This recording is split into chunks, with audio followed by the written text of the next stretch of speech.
Hi friends, welcome back to S P tech Kannada YouTube channel.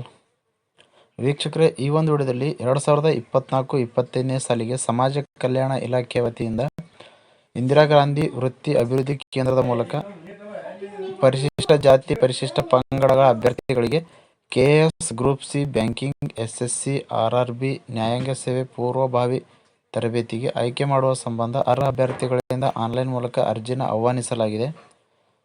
ಇಲ್ಲಿ ನೋಡ್ಕೊಳ್ಬೋದು ವೀಕ್ಷಕರೇ, ಮೇಲ್ಕಂಡ ವಿಷಯಕ್ಕೆ ಸಂಬಂಧಿಸಿದಂತೆ 2025ನೇ ಸಾಲಿನಲ್ಲಿ ಸಮಾಜ ಕಲ್ಯಾಣ ಇಲಾಖೆ ಇಂದಿರಾ ಗಾಂಧಿ ವೃತ್ತಿ ಅಭಿವೃದ್ಧಿ ಕೇಂದ್ರದ ಮೂಲಕ ಪರಿಶಿಷ್ಟ ಜಾತಿ ಪರಿಶಿಷ್ಟ ಪಂಗಡ ಅಭ್ಯರ್ಥಿಗಳಿಗೆ KS group C banking SSC RRB ನ್ಯಾಯಾಂಗ ಸೇವೆ ಪೂರ್ವಭಾವಿ ತರಬೇತಿಗೆ ಒಂದು ಅರ್ಜಿನ ಆಹ್ವಾನ ಮಾಡಲಾಗಿದೆ. ಸೊ ಈ ಒಂದು ಉಚಿತ ತರಬೇತಿ ಒಂದು ವಿವರ ನೋಡೋದಾದರೆ, ಕೋರ್ಸ್ಗಳ ವಿವರ ತರಬೇತಿ ನೋಡೋದಾದರೆ, KS ಫ್ರೀ ಕೋಚಿಂಗ್ಗೆ ನೀವೇನಾದರೂ ಅರ್ಜಿನ ಹಾಕಿದರೆ 7 ತಿಂಗಳವರೆಗೆ ಒಂದು ಫ್ರೀ ಕೋಚಿಂಗ್ನ ಒಂದು ಅವಧಿ ಇರುವಂಥದ್ದು. ನಂತರ group C banking RRB SSB judiciary and ಈ ಒಂದು ಕೋರ್ಸ್ಗಳಿಗೆ ಅಂದರೆ ಫ್ರೀ ಕೋಚಿಂಗ್ಗೆ ನೀವು ಅರ್ಜಿನ ಹಾಕಿದರೆ 3 ತಿಂಗಳವರೆಗೆ ಈ ಒಂದು ಫ್ರೀ ಕೋಚಿಂಗ್ ಇರುವಂಥದ್ದು. ವಯೋಮಿತಿ ನೋಡೋದಾದರೆ 21ರಿಂದ 37 ವರ್ಷದ ಒಳಗಿರುವಂಥ ಅಭ್ಯರ್ಥಿಗಳು ಈ ಒಂದು ಫ್ರೀ ಕೋಚಿಂಗ್ಗೆ ಅರ್ಜಿನ ಸಲ್ಲಿಸಬಹುದು. ಕೋರ್ಸಿನ ವಿವರ ನೋಡಿದ್ರೆ, ಸದರಿ ತರಬೇತಿಗೆ ಪದವಿಯಲ್ಲಿ ಉತ್ತೀರ್ಣರಾಗಿರುವ ಮತ್ತು ಅಂತಿಮ ಸೆಮಿಸ್ಟರ್ನಲ್ಲಿ ವ್ಯಾಸಂಗ ಮಾಡುತ್ತಿರುವ ಅಭ್ಯರ್ಥಿಗಳು ಅರ್ಜಿ ಸಲ್ಲಿಸಲು ಅರ್ಹರಿದ್ದು, ಆಯ್ಕೆ ಪ್ರಕ್ರಿಯೆ ಹಂತದಲ್ಲಿ ಪದವಿ ವ್ಯಾಸಂಗ ಪೂರ್ಣ ಮುಕ್ತಾಯಗೊಳಿಸಿರುವ ಬಗ್ಗೆ ಅಧಿಕೃತ ದಾಖಲೆಗಳನ್ನು ಹೊಂದಿರಬೇಕು. ಅಭ್ಯರ್ಥಿಯ ಸಾಮಾನ್ಯ ಅರ್ಹತೆ ನೋಡೋದಾದರೆ, ಕರ್ನಾಟಕ ರಾಜ್ಯದ ನಿವಾಸಿಯಾಗಿರಬೇಕು. ಎರಡನೇದಾಗಿ, ಅರ್ಜಿ ಸಲ್ಲಿಸುವ ಕೊನೆಯ ದಿನಾಂಕದೊಳಗೆ ನಿಗದಿತ ನಮೂನೆಯಲ್ಲಿ ಜಾತಿ ಮತ್ತು ಆದಾಯ ಪ್ರಮಾಣ ಪತ್ರ ಪಡೆದಿರಬೇಕು. ಅಂದರೆ ಅರ್ಜಿ ಸಲ್ಲಿಸುವಾಗ ನಿಮ್ಮ ಒಂದು ಜಾತಿ ಆದಾಯ ಪ್ರಮಾಣ ಪತ್ರವನ್ನು ಕಡ್ಡಾಯವಾಗಿ ಚಾಲ್ತಿಯಲ್ಲಿರಬೇಕಂತ ತಿಳಿಸ್ಕೊಟ್ಟಿದ್ದಾರೆ. ಜೊತೆಗೆ ದೈಹಿಕ ಅಂಗವಿಕಲ ಮೀಸಲಾತಿ ಅಡಿ ಅರ್ಜಿ ಸಲ್ಲಿಸುವ ಅಭ್ಯರ್ಥಿಗಳು ನಿಗದಿತ ಪ್ರಾಧಿಕಾರದಿಂದ ನಿಗದಿಪಡಿಸಲಾದ ಕೊನೆಯ ದಿನಾಂಕದೊಳಗೆ ಅಂಗವಿಕಲ ಪ್ರಮಾಣ ಪತ್ರವನ್ನು ಪಡೆದಿರಬೇಕು. ನೀವು ದೈಹಿಕ ಅಂಗವಿಕಲತೆಯನ್ನು ಹೊಂದಿದರೆ ಅಂಗವಿಕಲತೆ ಒಂದು UDID ಕಾರ್ಡ್ ಕೂಡ ಒಂದು ಹೊಂದಿರಬೇಕು ಅಂತ ತಿಳಿಸ್ಕೊಟ್ಟಿದ್ದಾರೆ.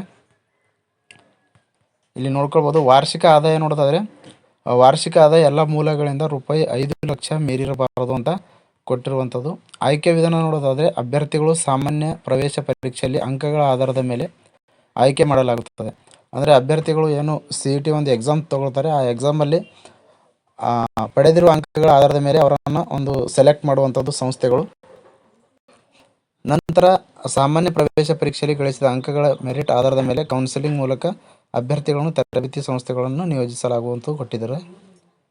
ಶಿಷ್ಯ ವೇತನ ಮಾಸಿಕವಾಗಿ ನೋಡೋದಾದರೆ, ಮಾಸಿಕ ಶಿಷ್ಯ ವೇತನ KSಗೆ ಪ್ರತಿ ತಿಂಗಳು 5,000 ರೂಪಾಯಿ ಬರುವಂಥದ್ದು. KS ಫ್ರೀ ಕೋಚಿಂಗ್ಗೆ ನೀವು ಅರ್ಜಿನ ಸಲ್ಲಿಸಿದರೆ ನಿಮಗೆ ಪ್ರತಿ ತಿಂಗಳು 5,000 ರೂಪಾಯಿನ ಕೊಡುವಂಥದ್ದು. ನಂತರ group C banking SSC RRB ನ್ಯಾಯಾಂಗ ಸೇವೆ ಈ ಒಂದು ಫ್ರೀ ಕೋಚಿಂಗ್ಗೆ ನೀವು ಅರ್ಜಿನ ಸಲ್ಲಿಸಿದರೆ 3 ತಿಂಗಳವರೆಗೆ ಪ್ರತಿ ತಿಂಗಳು 5,000 ರೂಪಾಯಿನ ಹಣ ಬರುವಂಥದ್ದು.